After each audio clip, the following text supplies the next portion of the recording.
Hello and welcome to the BYU Library Family History webinar. We're glad you could join us today. I'm Olivia Tuller and I'll be your host for this webinar. If you have technical difficulties during the webinar, please use the chat box and I can address your concerns. You are welcome to use the chat box during the webinar for comments, insights, and questions. However, all questions will be addressed at the end of the presentation. Our next webinar is on July 13th with Laura Leffler. She will be giving a presentation entitled Evidence Analysis: How to Become a Genealogist Detective. If you would like to access a previous webinar, please visit our webinar index on our website or search on our YouTube channel. All of our webinars are recorded and uploaded by the following Monday for your convenience. We also post links to recordings and other updates on our Facebook and Twitter accounts. For today's webinar, we are pleased to hear from James Tanner, who will be giving a presentation on discovering your ancestral secrets, difficult situations uncovered. Before we begin, here's a little bit about James. James has over 40 years experience in genealogical research and is an avid blogger of Genealogy Star blog. He has served as a family history volunteer for 18 years and has presented at expos and conferences around the US, Canada, and Europe. He is a member of the board of directors of the Family History Guide Association and is currently serving at the BYU Family History Library. James is a professional photographer and has 7 children, 34 grandchildren, and 2 great-grandchildren. And we will now turn the time over to James if he's ready. Okay. Well, today we're going to talk about some difficult situations that happen in the genealogical world. Had a little bit of spent time revising this a number of times, so we'll see what happens here today. The first kind of statement is that when we're talking about difficult situations, that's pretty obvious with genealogy, that 2 things come up. One is end-of-line situations and brick walls. Brick wall, and there's a difference here. Because when we go on to family trees, particularly online family trees, we find both end-of-lines and brick walls. In fact, every pedigree of everybody in the world ends at some point with a lack of records, and so we reach an end of line. Brick walls are a little bit different, and these aren't necessarily recognizable or acknowledged by the people who have these particular issues going on with their family trees. So it's a little bit difficult to determine if this is a problem or not, unless it's your family tree. If it's your family tree, you're involved, and you probably should realize that there's one of these problems exists. But the question, of course, is, can you tell the difference between something that's just merely difficult or impossible? And hopefully during this presentation, I'll cover enough information that you can begin to evaluate that and understand that some situations are not solvable in a sense. They can be maybe over time, but given any particular circumstances, they may not be. So let's hope you're not caught in one of those. So let's explore, first of all, the difference between a brick wall and an end of line. There really is a difference. There are 2 different concepts here. Unfortunately, people use these kind of interchangeably without actually thinking about what the differences entail and what that might mean if you're trying to really communicate what's going on with your family tree. So when we think of a brick wall issue and using that terminology, that usually reflects the inability of an individual to find or access records. And it is most commonly resulting from a lack of information. In other words, a brick wall could be immediate. You may have a brick wall finding your parents. You may have a brick wall finding your grandparents or whatever. Or you may be searching for somebody back in the 1500s and simply can't make any headway with that. But there is a difference here. And the difference is that brick walls are, first of all, they're personal, meaning it's something that you're experiencing as a result of your research in genealogy. And it's also something that is resolvable. It's possible that there's a resolution to a brick wall situation because it isn't completely hopeless in a sense. When we go back to my initial question about, can you tell the difference between difficult and impossible? So on the other side of this is an end of line. The end of line is just exactly what it says. It's a complete absence of records. So there's no records that exist talking about this individual person that are going to assist us in finding one more generation of ancestors. And so that person becomes the end of line. Why is that different than a brick wall? Because a brick wall isn't necessarily an end of line, but if a brick wall becomes an end of line because there are no more records existent, then that's the difference. And maybe you can say, well, you can use either term, it doesn't matter. Well, the answer is yes, but it does matter in how you approach it and whether or not you personally can resolve that particular issue. And the big question comes up continually as to how do I know this line is ended? Well, I'm going to explain how that occurs and what to look for. So you'll know that you have an end of line issue as opposed to a brick wall issue that's simply something that you haven't learned about or haven't found yet. So end of lines used to be things like adoptions and foundlings. Adoptions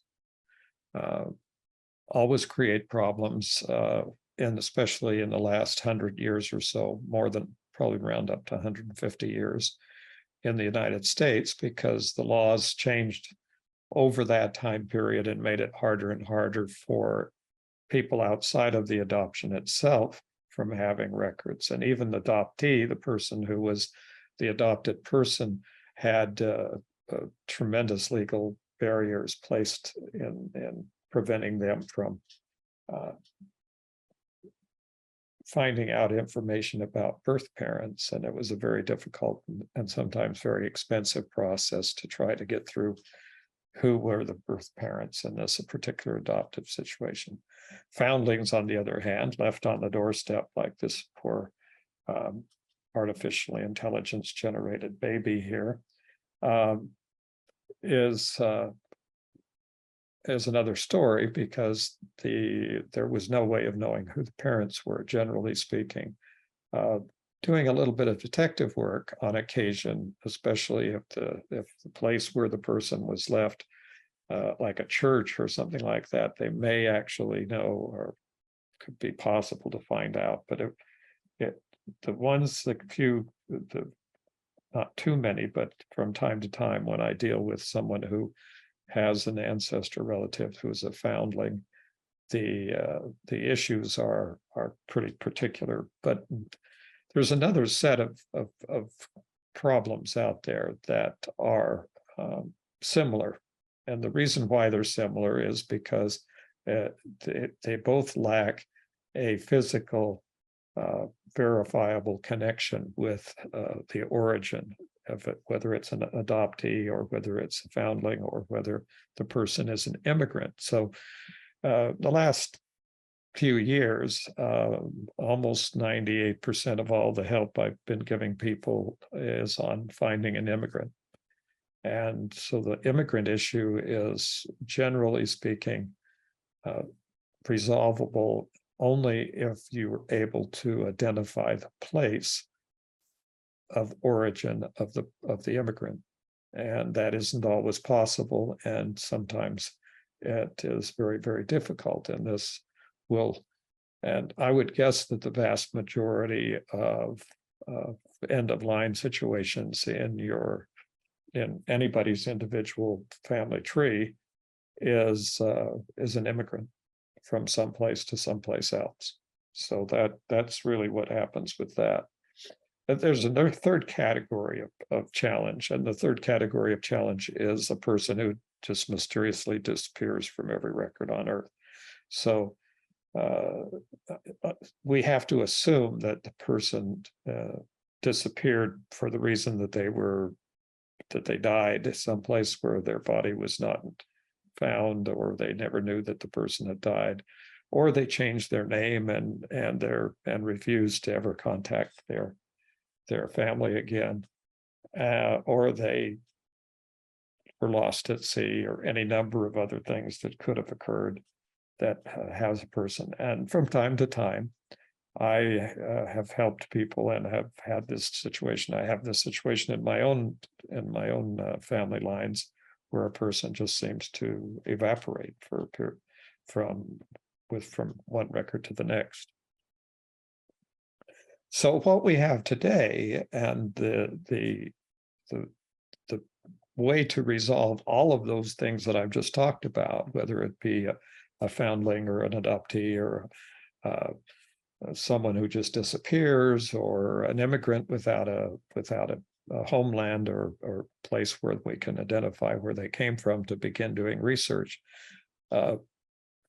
DNA tests in the larger online testing, genealogical testing companies are invaluable in breaking through all those. And the answer is, it's not likely that you're going to find any paper records that are going to resolve any one of those problems that I just sort of illustrated with. So what it really takes is a DNA test in the larger companies. Right now, there are less than half a dozen companies that have family trees large enough to be of use in doing a genealogical research for DNA test. I mean, you can go to get a DNA test from dozens of hundreds of probably DNA testing facilities, but there's only this less than a dozen, and focusing down on the ones that actually have a sufficient number of people in a family tree to be helpful. There's only two, and that's Ancestry and MyHeritage. They're the only two that are large enough and have a large enough user base that it's a possibility of finding your ancestor. So here's kind of a look at the two different screens. One on the left is Ancestry, what it kind of looks like, and MyHeritage, what it looks like. And the part of this that's important to understand is that a successful DNA result is dependent on family members submitting DNA tests. Okay.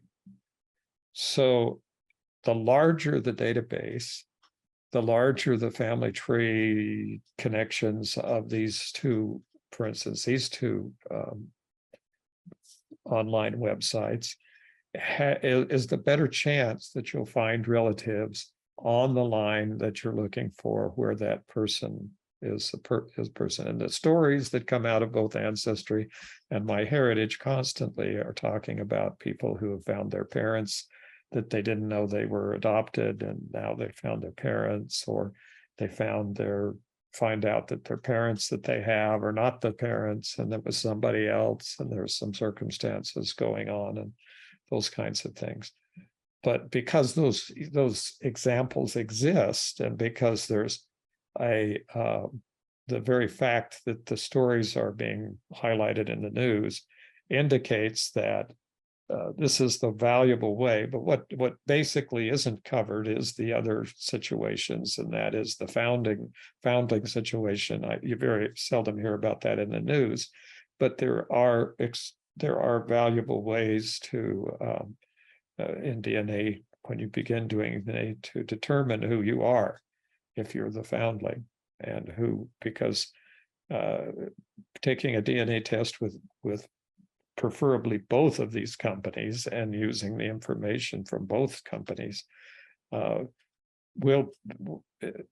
it's going to be a very unusual situation because of the size of these companies that you will not have any relatives show up, and it does happen. But basically, that's a thing that may happen over time, that you will find additional people. They are large enough now that that possibility, the way everybody's related, that the finding relatives is entirely possible. And that's not the problem that most of us have. Some of us, let's put it that way better, that some of us have, is that we have tens of thousands of DNA matches. And so combing through that becomes the big challenge. So in addition to this, the issue of having a family tree with people that are actually have taken tests in that particular company, which is that what I've just talked about. The other part of it is that your DNA finding information and resolving any of the issues that come up, the ones that I've talked about, in it using a DNA test increased greatly to the extent that you do some your own genealogical research, at least, for example, taking advantage of the record hints and record matches on Ancestry and MyHeritage and Family Search and the other programs. The more you do that, the more information that you put into the program where you took the DNA test, the more chance there is that you will find somebody in your tree. The problem here is that if you take a DNA test, and let's say, for example, with Ancestry or MyHeritage, and you don't have a family tree, then the fact that somebody is your match is just does not convey any information to you. They have no way of knowing. They can tell you, oh, well, this is a possible fifth cousin, but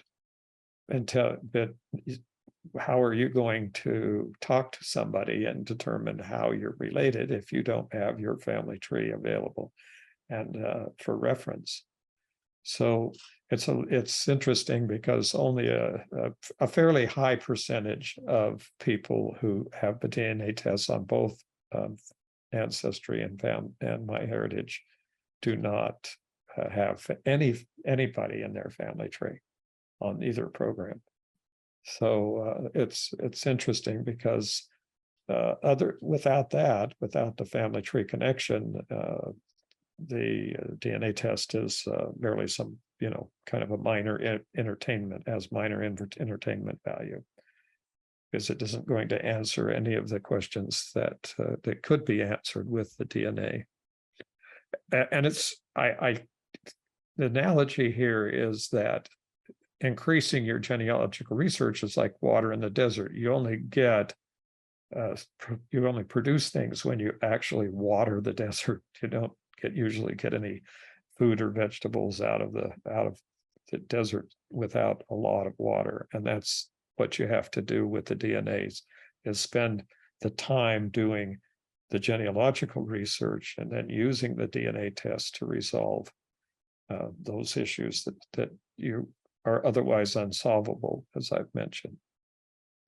So let me just kind of examine here what a real difficult, I'm going to call this difficult, not impossible, but difficult research issue looks like. What does it look like? When you go on your family tree, you may think, well, everything's difficult.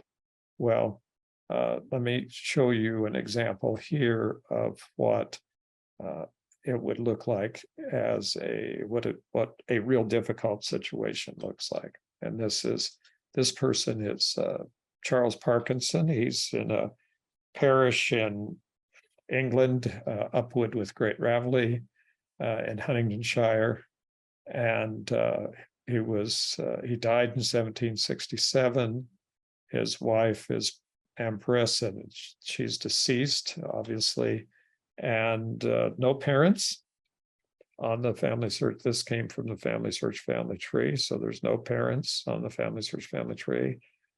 And it looks like there were some other people that don't have any parents. And The question here is this a real end of line? Do we have a situation here that says that records for these people is merely difficult, or are we talking about the fact that they've run out of records and it's very, very, very unlikely that they're going to be able to extend even one more generation past these people?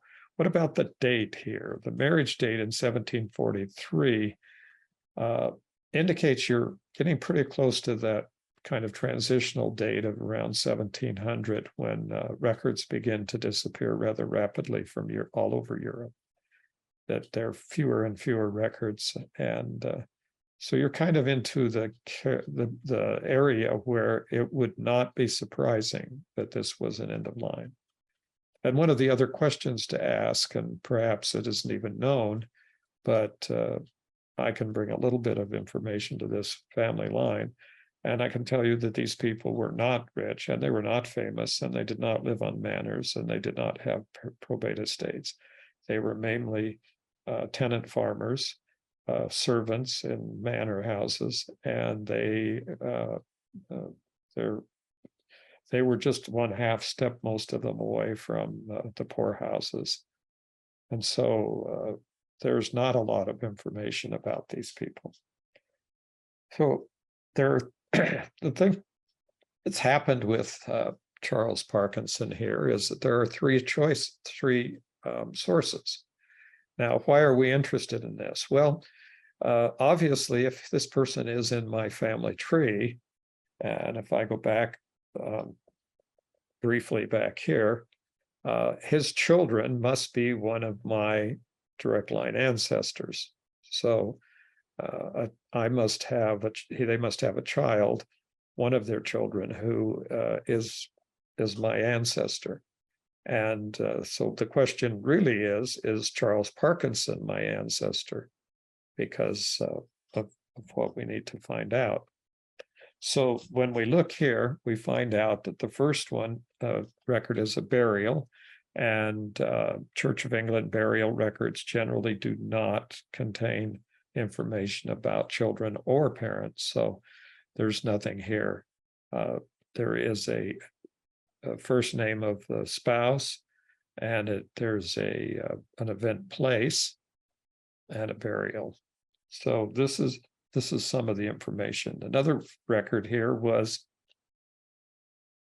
a marriage record, and we actually have the name of the maiden name of the wife in this particular record, but nothing about children. And the third record that's attached here is a bishop's transcript of the record that was already there.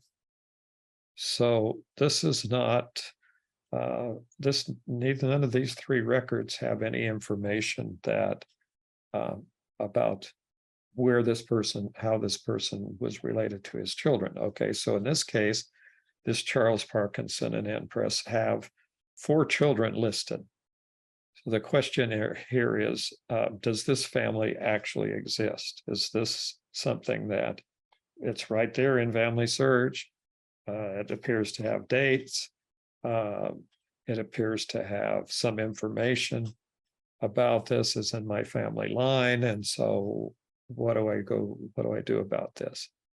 But none of these 4 children have any records showing a parent-child relationship. In other words, there are no records showing that William, John, Anne, and John are even possibly related to Charles Parkinson. There's nothing there that ties them together and shows that there is. So what does this mean? It means that assuming one of the 4 is my direct line ancestor, let's say William, for example, what do we know if we don't have a child-parent relationship with Charles Parkinson?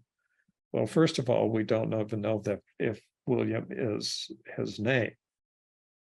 And that's an issue. But his son, okay, so we're talking Charles's son, William Parkinson, was born about 1744 and died in 1782.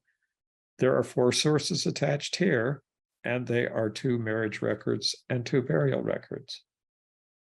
And none of these show the name of a parent or any relationship to the siblings that are listed there. So what is happening here is that the question then comes up, well, where did the names come from? Who put these in here? Didn't they have some information? And how did they go about finding out who these people were? Well, can you make the assumption that that somehow make an assumption that because there is an entry in an online family tree that somehow it's valid? And the answer is no, you cannot make that assumption. And so the problem that you're facing here is that you've determined that this is a potential end of line situation, not with Charles Parkinson, but with the son, William Parkinson, because there's nothing showing who William's parents are, either from the parent standpoint showing a record or from the family standpoint. Now, are there more records? And the question, of course, comes up when you look at whether or not William Parkinson is the end of the line. Is he the end of the line? And the question can be answered only by looking for additional records. So without the record, this in the parent-child relationship, we don't even know what his birth name was. We don't know where that birth name came from. We know that his name was William because he had a marriage record and a burial record, but that doesn't tell us, even if he's related to the family at all, whether he is the right person. So that's the main issue that we have here. And anything beyond William is fantasy. I'm assuming that, see, he doesn't even have any parent-child relationship to his children. So this person, we don't even know if this person is someone who even belongs in the family at all. And the fact that there's a marriage record does not tell us anything about whether or not the next generation more closer to the present is actually related to this person. So yes, the question is, are there more records? And can I go back more than one more generation, or can I even establish who William is? Can I find a record for William? And the answer to that is not as simple as you would think, but it is the essence of what we do with genealogy. When we're doing genealogical research, we face this particular question every time we go back one more generation. So each time. So let me kind of summarize what I'm saying here. If I were to start with myself, I would need some record that showed who my parents were. Okay, you say, well, I know who my parents were. I grew up with them. No, take a DNA test. Then you might know that your parents are your parents with absolute certainty. And then, so that would be valid to establish the fact that you're related to those people. The problem, of course, is my parents didn't take a DNA test. They didn't have a family tree on a website. So how do I know, even if I get a DNA test? Well, what happens here is that as you do the research and you fill out your family tree, it shows you that you're related to your grandparents through other people, and the cumulative evidence establishes the fact that you're related to your parents and your grandparents and of these other people. So that issue just disappears. But the question, when you keep going back each generation, and you have to validate that generational step by having a validly historical record that shows a parent-child relationship, that becomes more and more difficult as you go back in time. And as I just illustrated, that there's many times in in the online family trees, as I mentioned a moment ago, they have no information, and the information, the names there are not reliable or even really substantiated per people as far as being in your particular family tree. So how do we go about this? Well, what we need to do is see what kind of records are available. So I thought here I would give an example of how to look for and find out if this was in fact a possible end of line situation around mid 1700s with a marriage, or is there possibility of additional records? This is called the Family Search England and Wales Jurisdictions of 1851. This is a tremendously, if you've got anything in England and Wales, this is a tremendously valuable resource on family search. The problem is it's well hidden away. So the only way I can suggest to find it is to look at familysearch.org/map, MAPP with 2 P's. That's weird, but that's how you get here. There's some other links from this website that help. It's like they have this sort of invisible website stuck in the middle of family search. So this is a really valuable resource because it gives you not only a tremendously detailed map of every parish in England, of the thousands and thousands of parishes, but it has information about the record status in every single one of the parishes, and the record status for civil registration and other things like the poor law union and the 100 and the rural deanery, things that you would learn about if you were doing English research. So here you can see the list of the parishes in Huntingdonshire. Just as a matter of note, it will come up very shortly. Huntingdonshire is a now abandoned county name in England. As of 1974, the British government realigned every county. Counties disappeared and the names have been preserved, but the counties are not the same.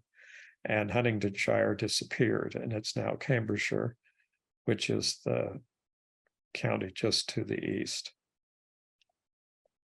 So when you click on one of these parishes in England on this map, you get this record immediately.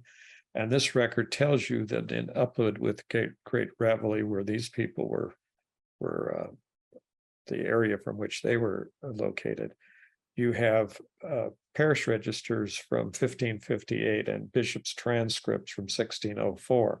The bishop's transcripts are the bishop in the diocese had the duty to audit the records once a year and make a copy. And so there's a copy made, not the bishop personally, but his people would come and copy out the records. So a lot of times, if the records are lost at the parish register level, you can find the same records reproduced at the diocese level from bishop's transcripts. So this is the theoretical availability date for the earliest records that you could find in this particular parish. That's the good news and the bad news. And the good news and the bad news is that these people, although they couldn't move around to any great distance, they did move to get jobs in different places. And so you may end up searching all of the adjoining counties for records, as well as the records for that are available directly for the place where you find your original records. And here there's a note that says, for more records, see Bury. Unfortunately, unless you read the instructions to this, which are available on the website, you might not understand what that's saying. And that's saying that there's another parish called Bury Parish, and they might have more records. And the reason for this could be that they were part of that parish at some point in time. and you're back in time far enough with the records looking in 1700 that this would probably be the case. So here you can look at the Huntingdonshire records. And if we go through these records, we'll find out something very interesting, and is that these are all marriage records primarily. There's some indentures and there's some bonds of various kinds, but they're basically going to not help us, probably help us find a parent-child relationship. It could be.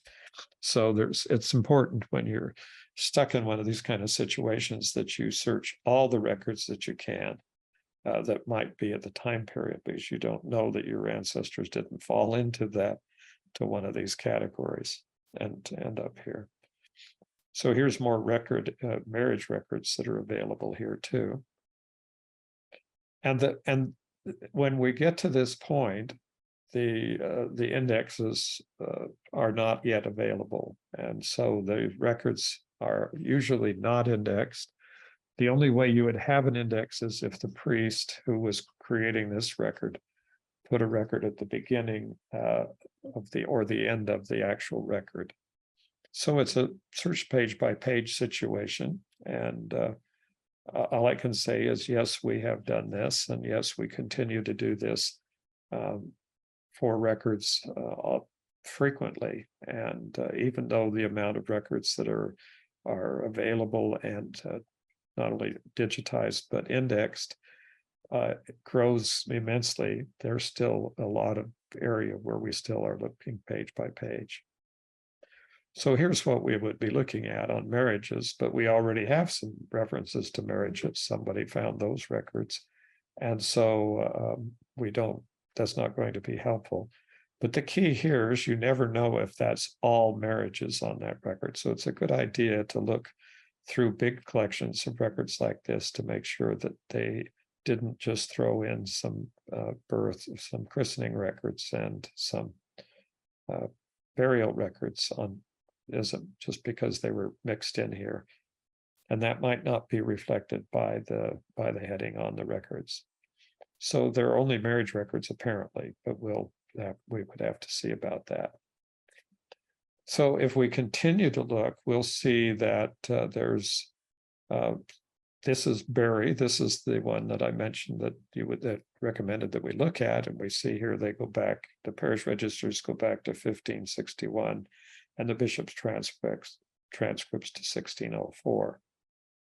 These dates are far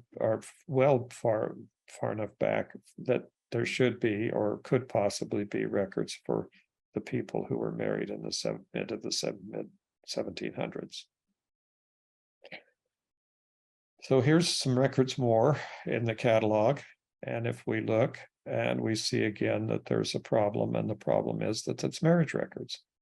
And the reason why these marriage records are probably available is because marriages affect the property. And so even if the people had little or no property when they got married, the marriage was significant because they became a different category of person with regards to the way people were hired and the way they were involved in the society. But also it turns out that there's one last place to look, and that it comes up in the catalog, and that's a microfiche at the Salt Lake Family Search Library, which is only available if you physically go there and look at it. So there's going to be records that would take some effort and time to get to. So what's going on here? So the question is, I've gone back and it apparently says that there's no parent-child relationship with these people that are in the family tree. But I can't come to the conclusion that it is a end-of-line situation that I can basically say, well, unless I find a lot more records become available, and that we have access to those records in some way, there's nothing more I can do because I have looked through the records that are presently available. So what about the images? Now there's another section of records on family search called images, and these are records that are being currently being digitized. Well, currently going back as far as 10 years, but it's actually just a pile of the records without, they're not in the catalog, they're not indexed, and they're just there. So here's some Ramsey records, which is very close stuff with. These are all sort of similar records that they may appear, the family could very well appear in these records, especially since these parishes are very, very small, some of them only a couple of square miles, and movement within those was very common. So you may need to search more than one parish. So what is this process? The process that I'm describing is the way that I would determine to my satisfaction that this particular record was an end of line record, that actually before the people that were the first place where there was no parent-child relationship is my end of the line. Now, to give some hope, over the many last years of all of the records that my family inherited from various and sundry sources over the years, we have been able to move backward from 4 or 5 generations back to 6 and 7 generations, all completely substantiated. So we're still, and we're back much further than that in others. But this the problem is every time you move back a generation, you've just simply reestablished the beachhead there of where the action is going to take place to determine if you finally reach the end of the line where there are no more records, or if you are in a place where those records could be found if you made the effort to find them. So here we go, and there are census records in this particular collection of the ones that look like they might be helpful, and they're way too late for us to be helpful in the 1700s. So it turns out there are 3 key things that you need to do to resolve these difficult cases, these different situations here. And this goes for brick walls as well as it goes for end of line situations. How to identify a brick wall? It's easy because somebody tells me that they have a brick wall. It's not something I can look at and say, oh yeah, you do have a brick wall. It would be me looking at it and saying, well, I don't think there's a brick wall at all because you haven't looked at this record or whatever. So it's just basically, but here when you get into these core difficult situations where you really have a difficult time.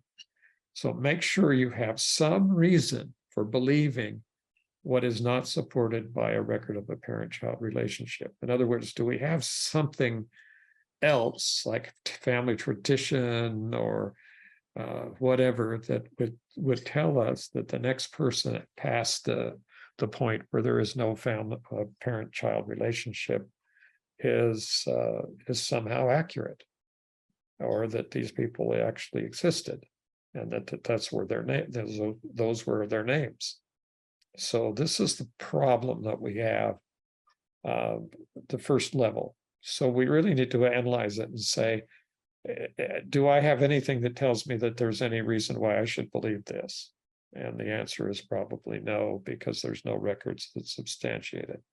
And the second part of this on overcoming it is to extend your research into the surrounding community.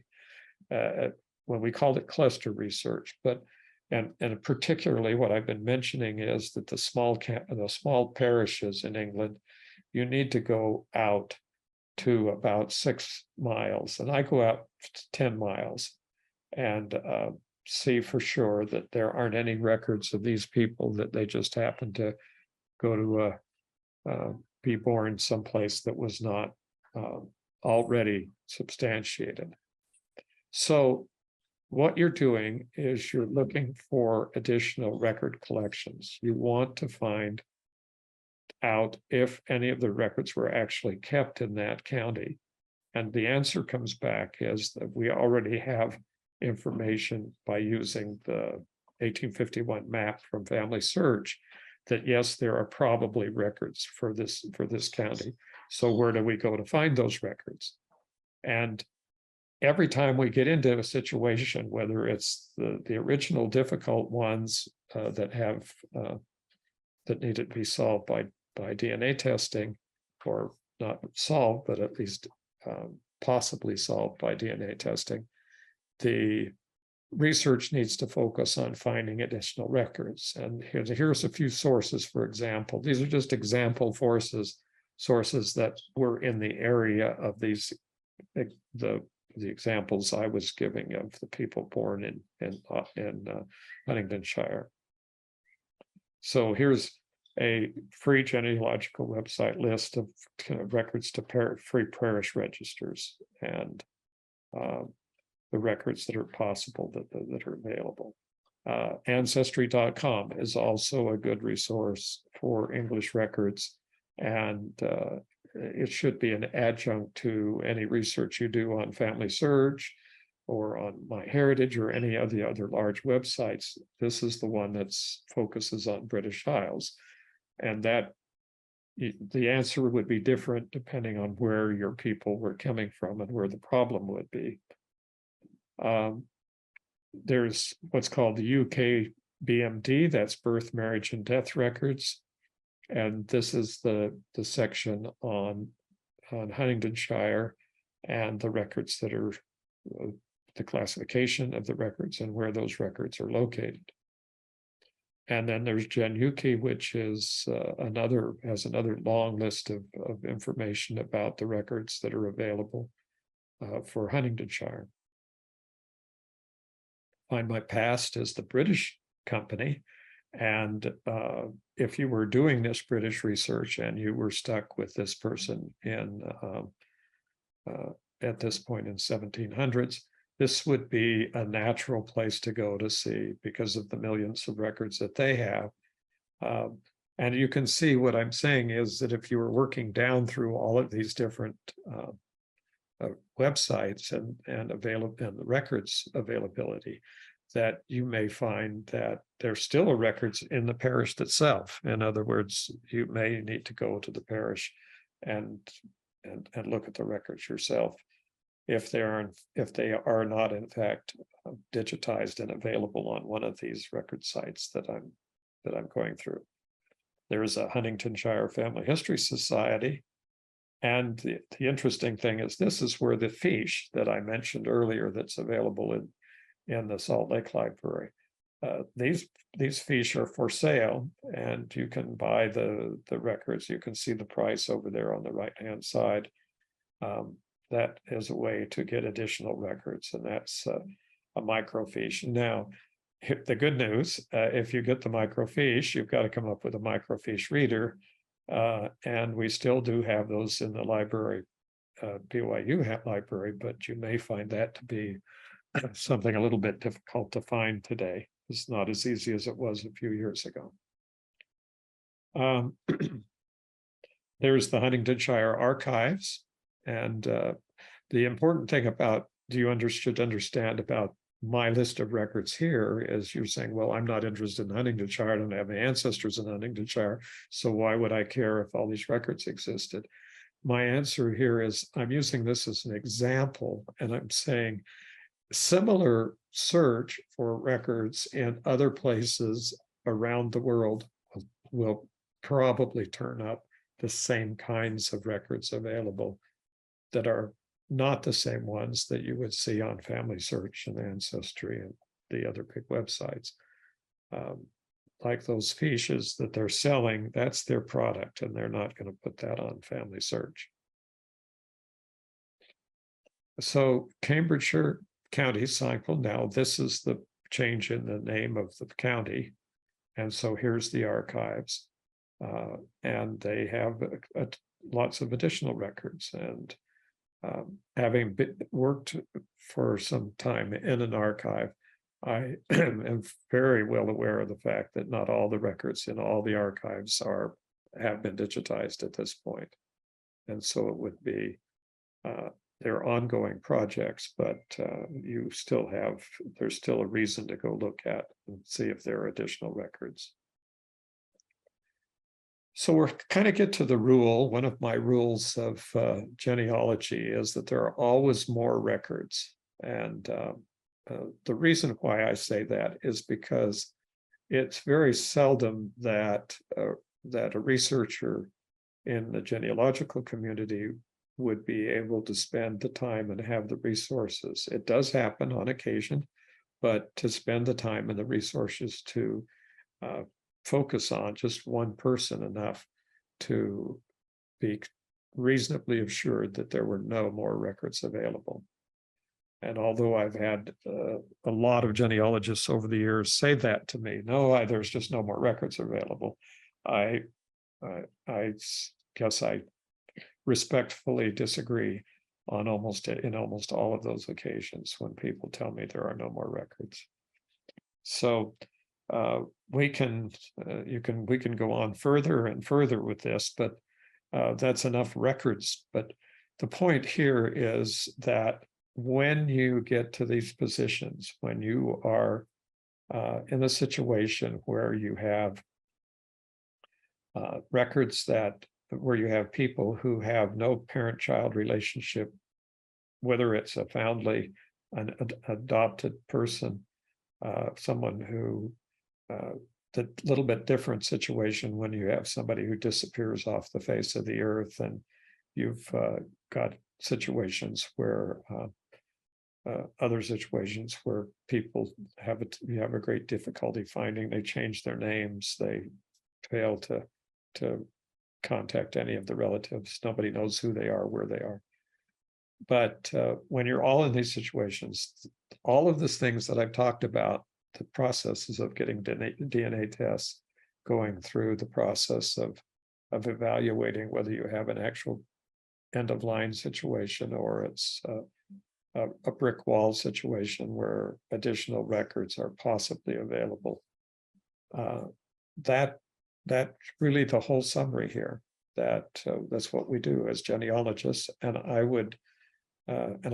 hold out some hope to everyone that this is the case. We're not in the situation where we are without hope. We always can look for records, and it seems like, as I say, that we always have more records than we knew about when we started our search.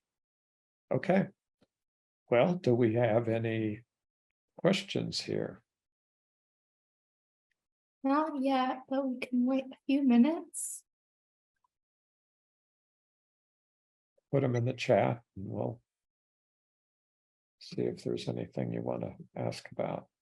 If you ever have questions that come up, you're perfect. We have at the BYU Family History Library, we have a virtual help desk. The virtual help desk is open while the missionaries are there, and the schedule's on our BYU Family History Library website. And if you just do a Google search for BYU Family History Library, and there's a link right on that page that tells you where to go to click and to connect directly with the library.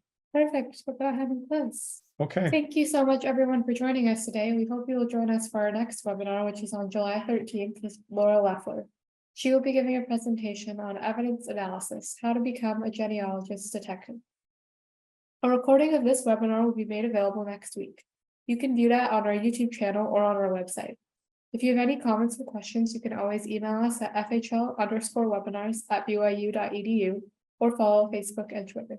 Thank you and have a wonderful week.